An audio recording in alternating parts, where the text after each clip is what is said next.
Hello, everybody. This is Dave Ramsey. Good to see you guys again. I'm just here talking about week 5.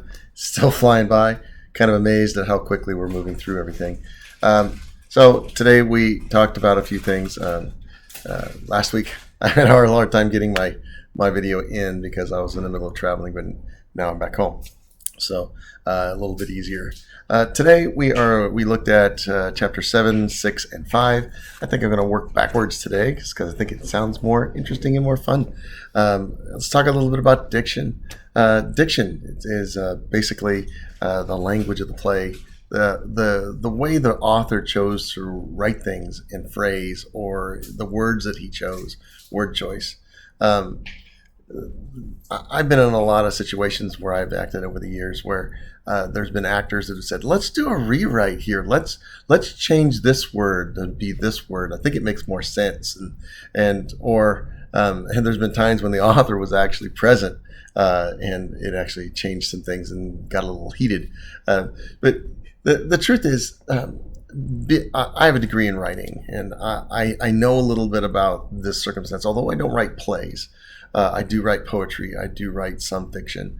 And writers, they spend a lot of time thinking about the right word. An author might even postpone publishing something because something's just quite not right. And they just are really, really having a trial over the right word to use. So, as the book said, we need to be loyal to the diction that's already there. What has been written? What did the author do? Why? Because changing one or two words or changing things that are in the play can change the spirit of what the author was trying to achieve. They may have originally thought, "Hey, I'm going to use this word," and that's the word that you want to change it to, but that doesn't mean that that's what they really wanted. They may have originally thought, "No, I'm not changing that because that would mean this and that and the other thing, and I really want it to mean this thing." So we have to be careful whenever we're looking at changing the diction of something that was written by the author. Even the flow of the way it's written can put an emotion to the play if it's read right and if it's done right.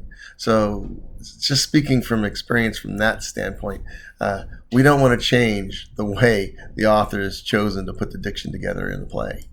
So in regards to thought, thought kind of goes right hand in hand with diction. It's what the author's thinking about what the whole play is about. It's his function. What did he write it for? And connecting it with diction, that's why he writes it in a certain way, so that we can actually understand the thought that he's put out there and what he's trying to accomplish. And I really want to spend a lot more time on character this time. Character is so important, developing character. One thing that I've noticed with my students is they like to take shortcuts. So many times, I can't tell you how many times, where they've been doing a monologue or something, and I've said, "Okay, tell me, what is this character looking for?" And they're like, "Well, this character's looking for this." And based on what they did in the monologue, that's possible. But I'm like, "No, what is their long-term goal? What are they looking for?" And a lot of times the students don't know, and it's because they haven't taken the time to study the character out. And in order to make a strong character or make a strong presentation, it's important to really analyze the character.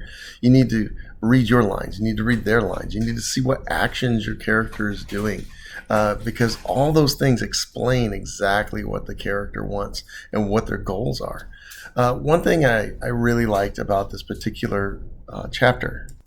So one of the things I really liked is it said to really focus on their most unusual attribute. Also, when I was reading the emotion part, it kind of clicked also that that character might have a core value.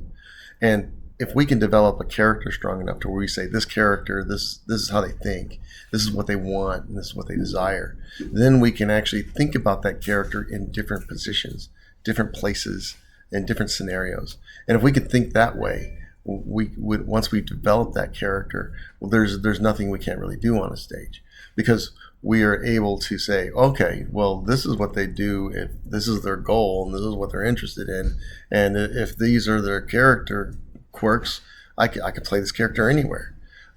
So that's one thing that I really thought was important about character. And the other thing that I really liked about this chapter was it talked about blocking related to the character. And it really did say to focus a lot on the positioning that you put the protagonist, because the audience we want them to have there to be an impact. We want them to see the protagonist in those key moments. But I don't think it just relates to them. I think it's also important to consider who's the character that is of the most interest in that particular scene.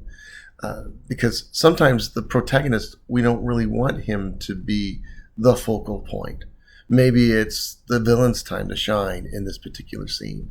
Or like, for instance, when I was doing Wizard of Oz, and Dorothy had been captured by the evil witch, the Wicked Witch, and she's making her speech about the hourglass. Well, I don't want Dorothy to be the focal point at that moment.